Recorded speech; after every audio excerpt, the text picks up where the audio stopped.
So, what just happened exactly? I just don't get what just happened.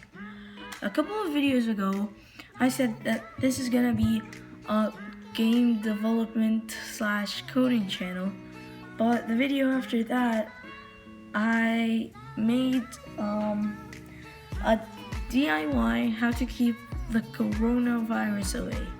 Not even sure if I can say coronavirus. Wait, I can't? Okay. Editing for me, I guess.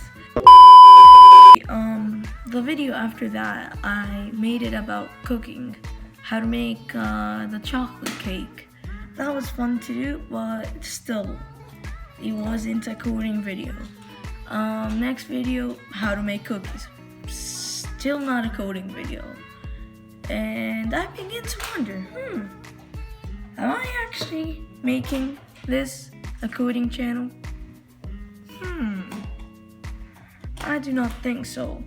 But now that we're at it, hey, why not make it a coding channel?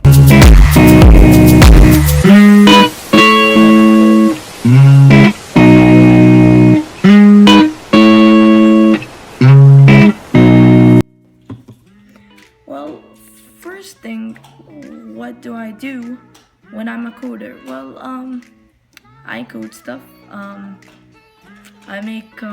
I try to make at least stuff like Facebook, Twitter, and etc.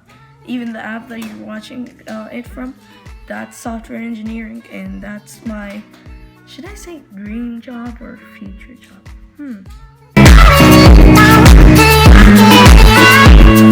How did I get into this? Well, it's a very long story. Well, when I was 5, I got introduced to a website called Scratch, which is basically just a coding, like a blog coding kind of thing, but it's not really coding, if you know what I mean. It's kind of for kids to get the concept of ordering the computer to do stuff and algorithms. You know, it's like an algorithm is a way of steps to show the computer how to do stuff. Yeah, come on, all coders know that.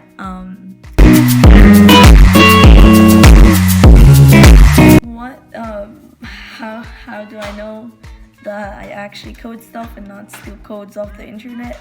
Because that's what everyone who sees my code says that. The way I know is that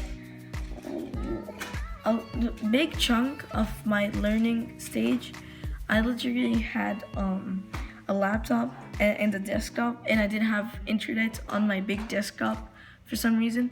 And then I just did all my learning on the laptop all day, and then as soon as the laptop gets taken away from me, I hop into the my big desktop and I just start coding straight up until I have another chance for the stuff that I did not get right. I come back and check it up on the laptop. So that's part of the way to tell, oh, that's how I got it right. So yeah, guys, so that's the life of a 13-year-old software developer. I hope you guys have enjoyed today's video.